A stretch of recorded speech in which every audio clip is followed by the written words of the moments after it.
والسلام على من لا نبي بعده وعلى آله وأصحابه ومن والاه أما بعد. أعوذ بالله من الشيطان الرجيم. بسم الله الرحمن الرحيم. وإبراهيم إذ قال لقومه اعبدوا الله واتقوه ذلكم خير لكم إن كنتم تعلمون إنما تعبدون من دون الله أوثانا وتخلقون إفكا إن الذين تعبدون من دون الله لا يملكون لكم رزقا فابتغوا عند الله الرزق واعبدوه واشکروا له الیہ ترجعون. سامعین گرامی، انسانی زندگی بنیادی طور پر کس کے گرد گھومتی ہے؟ رزق کے گرد گھومتی ہے. اور بعض ایسے ہیں کہ ابھی ان کی عمر بھی پختہ نہیں ہوئی ہوتی ہے، ابھی انہوں نے سن شعور میں قدم بھی نہیں رکھا ہوتا، لیکن ذمہ داریاں اور ضروریات مجبور کرتی ہیں کہ وہ رزق کمانے کی ابتدا اس وقت کرے جو ابھی کھیلنے کودنے پڑھنے لکھنے کی عمر ہوتی ہے. اور آدمی کب تک لگا رہتا ہے؟ جب تک آنکھیں بند نہیں ہوتی اور ضرورت بھی باقی رہتی. اب ایسی چیز اللہ رب العالمین نے کیا انسان کو اس میں رہنمائی کے بغیر چھوڑا ہوگا؟ بتایا ہوگا کہ نہیں بتایا؟ اور اس طرح بتایا اور اتنا بتایا اور انبیاء ان کی مثالوں کے ساتھ بتلایا کہ سمجھنے والے کے لیے کسی شک و شبہ کی اور کسی غلطی کی گنجائش باقی نہیں رہتی ہے. بات کہاں سے شروع کرے کہاں ختم کرے؟ اتنا کچھ ہے، اتنا کچھ ہے، اتنا کچھ ہے قرآن و سنت میں، اور یہ بات اتنا وسیع ہے. اور آج کی زبان میں کیا کہتے ہیں؟ اقتصادیات کا باب، معیشت کا باب. اتنا کچھ ہے کہ اگر ہم سمجھیں، عمل کریں، عقیدہ بھی درست ہو، ایمان بھی درست ہو، روٹی بھی ملے، عزت بھی باقی رہے، زندگی بھی باوقار گزرے اور مسلمان ہو کر مرے. ابتدا کس سے کرے؟ ابراہیم علیہ السلام سے. کہ کچھ مانگنا ہے، روٹی لینی ہے، طلب کرنی ہے، سوال کرنا ہے تو کس سے کرو؟ کس سے؟ صرف اللہ سے. کس سے؟ صرف اللہ سے. اور یہ دیکھ لیجیے آپ، جب دل میں عقیدہ یہ ہو، ایمان یہ ہو اور اس کے مطابق عمل ہو تو تھوڑا ملے زیادہ ملے آدمی کی زندگی بڑی میٹھی گزرتی ہے. اور آدمی رات کو مطمئن سوتا ہے اور صبح باعزت اٹھتا ہے. ابراہیم علیہ السلام، اللہ رب العالمین نے فرمایا اور ابراہیم کو یاد کرو جب انہوں نے اپنے قوم سے کہا کہ اللہ کی عبادت کرو اور اسی کا تقوی اختیار کرو، اور یہ تم لوگوں کے لیے بہتر ہے، یہ سب سے بہتر ہے اگر تم لوگ جانتے ہو. اب یہ دیکھیے ابراہیم علیہ السلام دعوت کس کی دے رہے ہیں؟ ساتھی میرے ساتھ رہیں ذرا، انشاءاللہ بات سمجھ آئے گی. دعوت کس کی دے رہے ہیں؟ توحید کی. اب جب توحید کی دعوت دیں اور توحید کے ساتھ جس بات کو جوڑ کر بیان کریں، اس بات کا مقام و مرتبہ ہوگا کہ نہیں؟ اب آئیے سمجھیے. فرمایا جن کی تم اللہ کے سوا عبادت کرتے ہو، جو بت ہیں، اور تم پھر جھوٹ گھڑتے ہو. یہ ترجمہ یاد رکھیے. تم اللہ کے سوا جن کی عبادت کرتے ہو وہ کیا ہے؟ بت ہے. اور تم جھوٹ گھڑتے ہو. اور پھر فرمایا یقیناً جن کی تم اللہ کے سوا عبادت کرتے ہو وہ تمہارے لیے کسی رزق کے مالک نہیں ہے. پھر فرمایا فابتغوا عند اللہ الرزق، لہذا رزق صرف اللہ کے پاس تلاش کرو. یہ نہیں کہا رزق اللہ کے پاس، صرف کہاں تلاش کرو؟ صرف اللہ کے پاس تلاش کرو. وَاعْبُدُوهُ، اور عبادت کس کی کرو؟ وَاشْكُرُوا لَهُ، اور شکر کس کا کرو؟ الیہ ترجعون، پلٹ کر اسی کی طرف جانا ہے. اب ابراہیم علیہ السلام توحید کی بات کرتے کرتے ساتھ کہاں جا کے بات کو جوڑا ہے؟ روٹی کے ساتھ، رزق کے ساتھ، کھانے پینے کے ساتھ، پہننے اوڑھنے کے لیے جو کچھ چاہیے. تو فرمایا جن کی تم اللہ کے سوا عبادت کرتے ہو اور جھوٹ گڑھتے ہو. مفسرین نے اس کے کئی معنی بیان کیے ہیں. انہوں نے کہا جب آگے رزق کا ذکر ہے تو ایک معنی یہ بھی ممکن ہے کہ ان کی عبادت کرتے ہو اور جھوٹے قصے گھڑ کے سناتے ہو کہ اس فلاں فلاں کو سجدہ کرو گے تو روٹی مل جائے گی، فلاں فلاں جگہ پہ سبیل لگاؤ گے تو رزق وسیع ہو جائے گا، فلاں فلاں کی قبر پر جا کر جو جھوٹے خدا بنائے ہیں، فلاں نے نظر اور نیاز چڑھائی تھی تو اس کو یہ مل گیا. فرمایا معبود بھی رب کے سوا جھوٹے بناتے ہو اور روٹی کے متعلق جھوٹے قصے ان کے ساتھ جوڑتے ہو. سنو، ان الذین تعبدون من دون اللہ، جو تم نے خدا جھوٹے بنائے، جو تم نے ان کے متعلق رزق کے لوگوں کو گمراہ کرنے کے لیے قصے جھوٹے بڑے گھڑے ہیں، سنو، تم اللہ کے سوا جس کسی کی عبادت کر لو وہ تمہارے لیے کسی رزق کے مالک نہیں ہے. اور بعض نے ترجمہ کیا وہ تمہارے لیے اختیار نہیں رکھتے ہیں. تو پھر کیا کہا؟ اس لیے روٹی کے لیے کدھر جاؤ؟ صرف اللہ کے ہاں تلاش کرو. اور یہاں لفظ کیا ہے؟ تلاش کرو. محنت، کوشش، ذرائع بڑی، کیا کہتے ہیں دوسرے کو، دنیا بڑی وسیع ہے، مایوس نہ ہو. یہ پیغمبر نے بات کیسے کب سمجھائی ہے؟ فابتغوا، تلاش کرو راہ رزق کی. دینے والا وہ ایک ہے، راستے اس نے بڑے بنا رکھے ہیں. اور واعبدوہ، اس لیے جب پتہ ہوگا رزق دینے والا صرف وہ ہے تو پھر عبادت کس کی کرو گے؟ اسی کی کرو گے. اور شکر بھی اسی کا کرو، تم نے اسی کی طرف پلٹ کر جانا ہے. اور ایک اور آیت مبارکہ میں اللہ رب العالمین نے ایک اور عجیب بات ارشاد فرمائی ہے. یہاں ابراہیم علیہ السلام نے کیا کہا؟ وہ اختیار کوئی نہیں رکھتا. ایک اور جگہ اللہ رب العالمین فرماتے ہیں وَيَعْبُدُونَ مِن دُونِ اللَّهِ مَا لَا يَمْلِكُ لَهُمْ رِزْقًا مِّنَ السَّمَاوَاتِ وَالْأَرْضِ شَيْئًا، اور اللہ کے سوا وہ ان کی عبادت کرتے ہیں جو رزق کا اختیار نہیں رکھتے، نہ آسمانوں میں اور نہ زمینوں میں، اور کوئی اختیار کسی رزق کا نہیں رکھتے. اس کے بعد فرمایا وَلَا يَسْتَطِيعُونَ، اختیار بھی نہیں اور نہ کبھی وہ قدرت رکھ سکے. یہ نہیں ہے کہ آج اختیار نہیں 5 سال بعد اختیار ہو، نہیں. فرمایا یہ قدرت انہیں مل سکتی نہیں. یہ کس کے پاس ہے؟ یہ صرف اللہ رب العالمین دینے والے ہیں. اسی لیے موسیٰ علیہ السلام جب مدین پہنچے تو اللہ کے اولو العزم رسولوں میں سے ایک ہے. حالت کیا تھی؟ کچھ بھی پاس کیوں جی، کو ڈالر، کو پاؤنڈ، کو بینک کارڈ، کو ڈیبٹ کارڈ، کو فلانا کارڈ.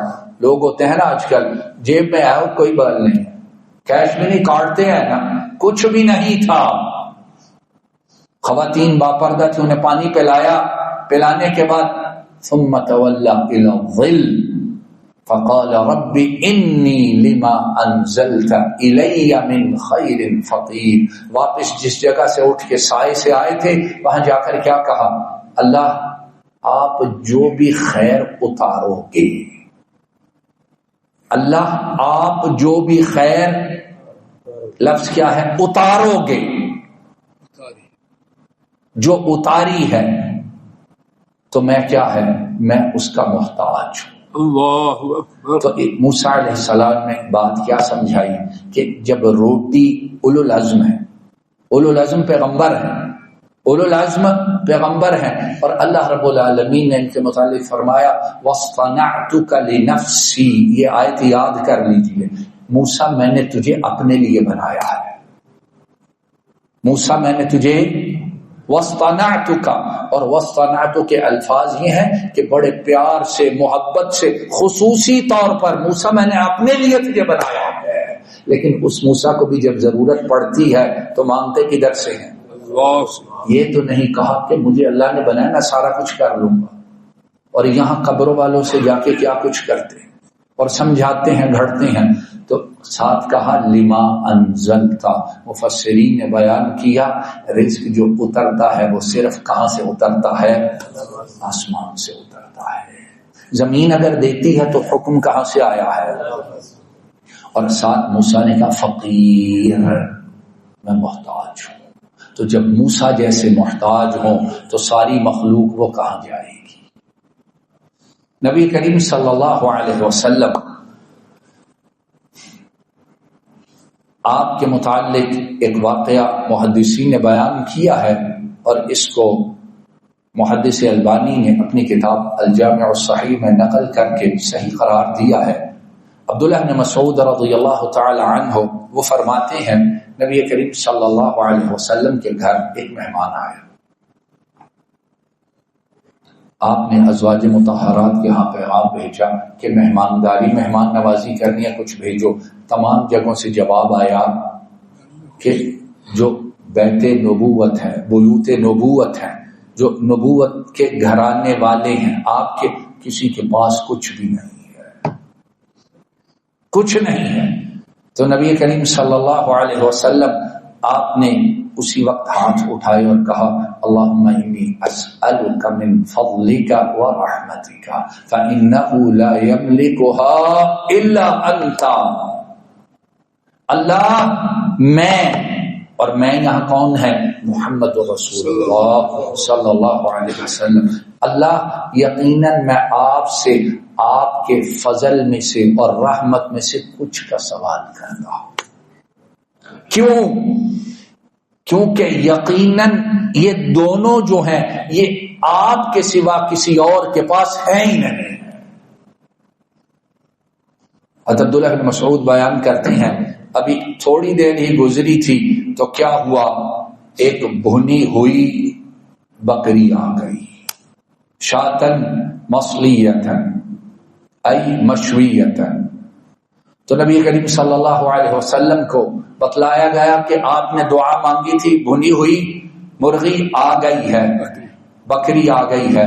تو نبی کریم صلی اللہ علیہ وسلم آپ نے فوراً ارشاد فرمایا دیکھو اللہ کی رحمت آ گئی ہے، اب ہم اس اللہ کا فضل آ گیا ہے، اب ہم اس کی رحمت کا انتظار کر رہے ہیں. یعنی جب مل جائے تب بھی محتاج کس کے ہیں؟ تب مل جائے تب بھی امید کس سے ہے؟ مل جائے تب بھی اس سے تعلق. ہمارے ہاں یہ بڑی مصیبت ہے. یقین ہے، اعلان کرتے ہیں سب کچھ اللہ دیتا ہے، اس کے سوا روٹی اسی سے مانگنے، لیکن جب مل جائے تو تب دماغ کہتے ہیں اون لوڈ ہی نہیں ہے. کیوں جی ہوتا ہے کہ نہیں؟ اون لوڈ کوئی نہیں، اب سیلف میڈ ہو گئے ہیں. اب یہ سیلف میڈ جب بیمار ہو کے مرنے پہ آتا ہے اس وقت چیخیں دوبارہ نہیں ہو جاتی. اس لیے اللہ رب العالمین جو دیتے ہیں وہ ہے کس کا؟ بولیے وہ کس کا ہے؟ وہ مال اللہ کا ہے. تو جب مل جائے تب کس کا رہتا ہے؟ تب بھی انہی کا رہتا ہے. اس لیے جب مل جائے تو اس کو خرچ کیسے کرنا ہے؟ کیوں جی لوگ کہتے ہیں نہیں جو مل گیا اسی اپنی محنت نال کمایا. یہی کہتے ہیں نا ساڈا خون پسینہ میں اینو کی لگے.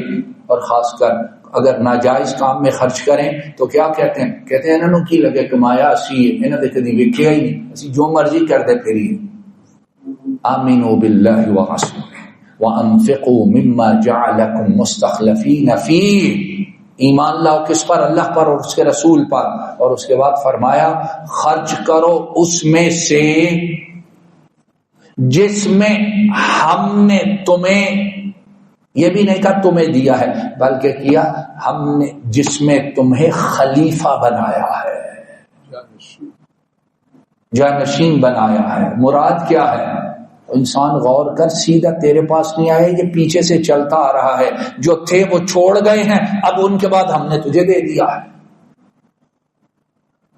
اب ہم نے خود ہی دیکھ لیجئے، زمین، مکان، پلاٹ، پہلے کوئی رہتا، پھر کس کے پاس آتا ہے؟ پھر یہ ہوتا ہے جس نے بنایا ہے اس کی نسل کے ہاتھ سے نکل جاتا ہے، کوئی اور آ کے وہاں رہنا۔ مال کمایا کسی نے تھا، سونا خریدا کسی کے تھا، تھوڑی دیر چلا نسل میں، اس کے بعد اس کے پاس کچھ رہتا ہی نہیں ہے۔ وَآتُوهُمْ مِن مَّالِ اللَّهِ الَّذِي آتَاكُمْ۔ یہاں سورۃ النور اللہ رب العالمین فرماتے ہیں تمہارے غلام جب تم سے آزادی چاہے تو کیا کرو، ان کے ساتھ مکاتبت کر لو۔ اور مکاتبت کیا ہوتی ہے؟ یعنی کچھ پیسے طے کر لو، پھر اس کے بعد جب وہ پیسے دے دے تو انہیں آزاد کر دو۔ لیکن اس کے بعد ایک اور بات کہی، اور مفسرین نے اس کے معنی بیان کیے ہیں، اور انہیں اس مال میں سے دو، مال اللہ جو اللہ کا مال ہے، اور اس نے وہ مال تمہیں اور انہیں اس مال میں سے دو جو اللہ کا ہے اور اس نے تمہیں عطا کیا ہے۔ مفسرین نے معنی یہ بیان کیے ہیں کہ جب مکاتبت ہو، طے ہو گیا ہے کہ اتنا مال دو گے تمہیں آزاد کر دیا جائے گا، فرمایا جتنا مال طے ہوا ہے توجہ کیجئے، اس میں سے کچھ مال چھوڑ دو، اس کو کچھ معاف کر دو، اس کا جو کمی ہے وہ اپنی طرف سے ڈال کے پوری کرو۔ کیوں؟ یہ ہم نے وقتی طور پر اس غلام کو تمہارے ہاتھ کے نیچے رکھا ہے، اصل میں یہ بندہ کس کا ہے؟ اس کا بندہ ہے جس کا مال ہے، اور وہ مال اس نے تمہیں دیا ہے، اس لیے خرچ کیسے کرو؟ میری مرضی کے مطابق کرو۔ تو اس میں جو طے ہوا ہے اس میں سے چھوڑ دو۔ تو مال جس کا ہے خرچ کیسے ہوگا؟ اس کی مرضی کے موافق ہوگا، اور اگر نہیں کرتے ہو تو مال بھی کدھر جانا ہے؟ وَلِلَّهِ مِيرَاثُ السَّمَاوَاتِ وَالْأَرْضِ۔ اللہ فرماتے ہیں آسمانوں کی اور زمین کی وراثت، وراثت کسے کہتے ہیں؟ یار یہ میری وراثت ہے، یعنی پلٹ کے میرے پاس آیا ہے۔